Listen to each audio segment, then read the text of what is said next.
Hi friends मु आपण मानक स्वागत करुच्ची डिको मेमोरियल कोचिंग नुआ एक वीडियो को चलतु आज तृतीय श्रेणी इंग्लिश विषय किसी प्रश्नपत्र को आम आलोचना करवा जहाँकि आपण परीक्षा काली 100% सियोर आसीपर। आपण मैंने तो पूर्व वीडियो गुड़ी को बहुत सारा भल पाइबा देइछंती एवं आशा अच्छी कि यही वीडियो गुड़ी को आपण मैंने बहुत सारा भल पाइबा देवा सह सब्सक्राइब लाइक करेंगे एवं शेयर करने को भूलिबे नहीं। चलतु काली तो होची तृतीय पिलांकर अंतिम परीक्षा जार ना हो इंग्लिश। आशा करुँची इंग्लिश परीक्षा मत भल हम मन स्थिर रखी आपण एग्जाम को भल भाव प्रिपेरेसन करी भल भाव जातु। आपण मानक बेस्ट ऑफ लक। तेबे चल जिबा तृतीय श्रेणी प्रश्न देखिए। एमती गोटे चित्र पड़ी यार नाम को आपण ये मेंशन करा पड़ो। ये हूँ गोटे मंकी मंकी एठारे लिखा जे आम मंकी MONKEY मंकीर अर्थ हो माकड़। द्वितीय नंबर प्रश्न रे यह हूँ गोटे डल डल लिखे ये DOLL। तृतीय श्रेणी पिला प्रश्न तापर 5 नंबर आसी match the number of column A with the same number names of column B। एठारे 5 मार्क रही माने गोटिक 5टा क्वेश्चन आसो आपण कॉलम A को कॉलम B सह गारटाणी जोड़ेबे। ये देख 12 स्पेलिंग आसी TWELVE आमको यहाँ को गारटाणी जनइबार अच्छी। 14 FOURTEEN 14 एट रही जाइए।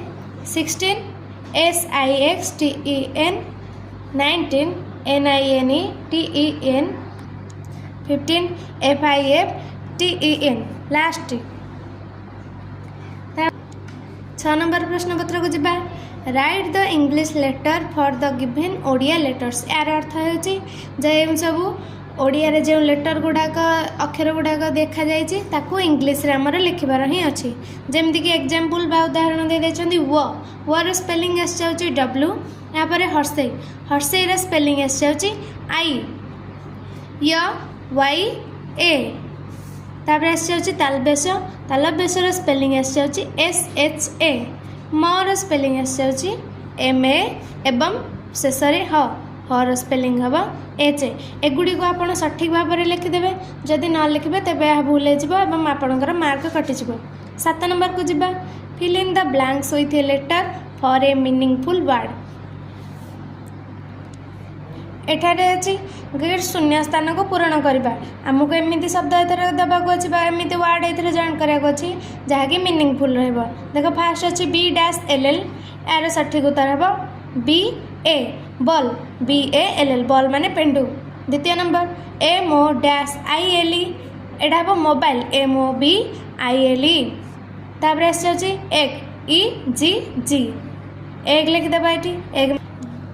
यहाँ पर 8 नंबर प्रश्न को जिबा। Copy the words in good handwriting in the given lines.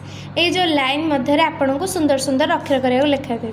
Fast अच्छी केक देखो मुझे लिखुची केक CAKE केक। तापर आसी फ्लैग FLAG। 3 नंबर आसी कैमेरा CAMERA। तापर आसी चेयर CHAIR। 9 नंबर को जिबा। Write the name of the body parts of the cow indicated by arose.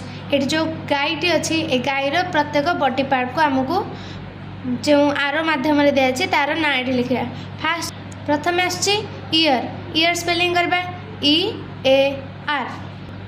तापर आसी आई आई है आखि तार स्पेलिंग है EYE। तापर आसी माउथ यहाँ है गायर पाटी MOUTH। तापर आसी गायर गोड़ गोड़र इंग्लिश होची लेग LEG। यहाँ पर गायर लांज तार लांज स्पेलिंग होची TAIL। आशा करुँची आपण मानकु ए वीडियोटी भल लागिथिबो एवं तृतीय श्रेणी पिला माने इंग्लिश परीक्षा रे भल करिवे। आपण मान आमर परिश्रम बहुत रही तेणु आपण मैंने आम वीडियो को सब्सक्राइब एवं लाइक करूँ। आगक आहरी मजादार वीडियो आसवाक जाऊँगी। रोचु धन्यवाद।